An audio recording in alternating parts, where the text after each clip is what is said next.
ঐতিহাসিক সুহরাওয়ার্দী উত্তরা থেকে দেশের 18 কোটি মানুষকে বাংলাদেশ আওয়ামী লীগের পক্ষ থেকে এবং বাংলাদেশ আওয়ামী লীগের সভাপতি আমাদের প্রাণপ্রিয় নেত্রী জননেত্রী দেশরত্ন শেখ হাসিনার পক্ষ থেকে সংগ্রামী শুভেচ্ছা ও অভিনন্দন।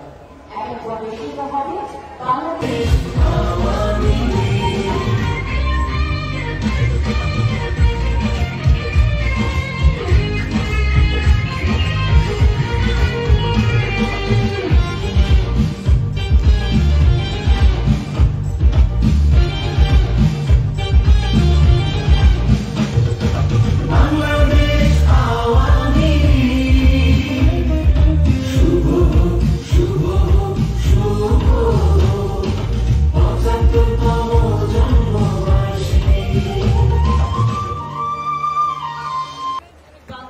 বাঙালির ইতিহাসের এক উজ্জ্বল অধ্যায় বাংলাদেশ আওয়ামী লীগ।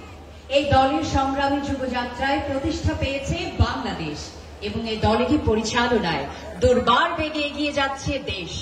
আজ বাঙালির আনন্দের দিন।